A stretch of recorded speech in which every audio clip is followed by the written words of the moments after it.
What's going on, guys? It's week 2 of our 4-week series that's highlighting different first responder career fields.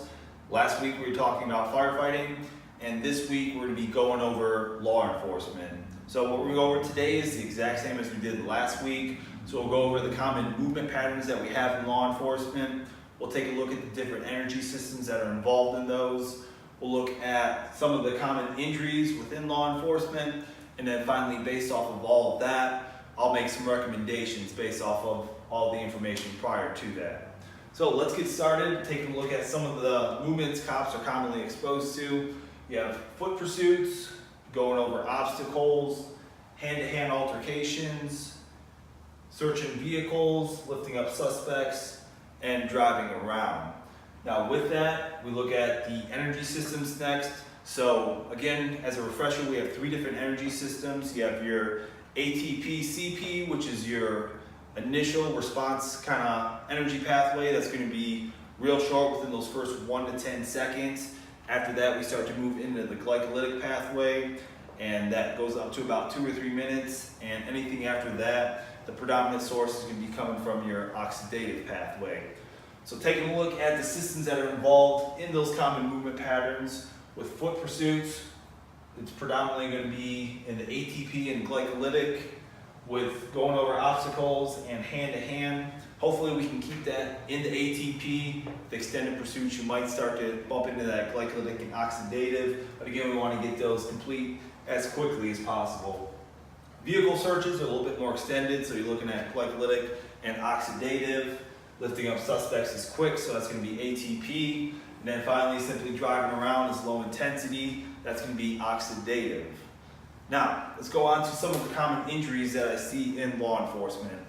The first and 2 of the big ones are going to be tight hip flexors and lower back pain. And we can kind of intertwine these together as having a connection between them, and we can trace that back down to the original source of why we're having that pain and those issues. So we trace that back. Again, we take a look at some of the common patterns. One of those is going to be driving. Also, to add to that, you have time sitting at a desk filling out reports, looking up backgrounds on criminals, things like that. And so you have long periods where you're sitting, and when you're sitting, those hip flexors, which are right in the front right here, those are going to relax. And when they relax like that for extended periods, they tend to become tight. And so when they're tight, of course, they don't want to extend and lengthen. And what that does is, as they're tight, if you look at my pelvis, it starts to rotate that pelvis forward to kind of ease and release that tension on those tight hip flexors.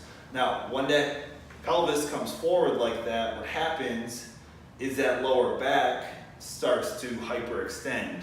And that hyperextension leads to compressing on my discs, which in turn leads to having lower back pain. So again, we can trace that all the way back to the reason why it's happening, being sitting at a desk or sitting in a car for long periods of time. Again, these are 2 big ones, and there's a relationship between them of why it's happening. We also have strains and sprains. So when you're out chasing a suspect, of course, you're going from 0 to 60 in an instant. You don't have time to warm up or anything like that. And so with that, it's a lot easier to incur a type of injury, whether it be on your hamstrings from the running, calves due to jumping, Achilles tendons also to jumping, or wrist when you actually get into an altercation with that suspect. So again, some of the common ones, the big thing we want to focus on is that lower back pain and those tight hip flexors. Now, how do we correct that? One of the best preventative ways is going to be with stretching and foam rolling. Second, we have training for speed and power. So again, these can be characteristics that you're going to see a lot on the job. You need that speed to chase down the perp, and at the same time, you need that power to help overcome them. Now, if we take a look at the power, we have an equation that power equals work divided by time. So in order to maximize that power, you either need to increase your workload or decrease the time for that workload.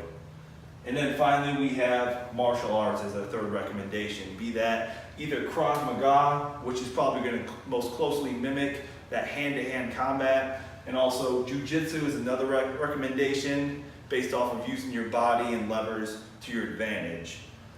That's it for our breakdown of law enforcement, police. Make sure you guys share this video with other officers so they can get a knowledge of this and watch our video on Saturday, which again is going to be going over a scenario that's going to be law enforcement based.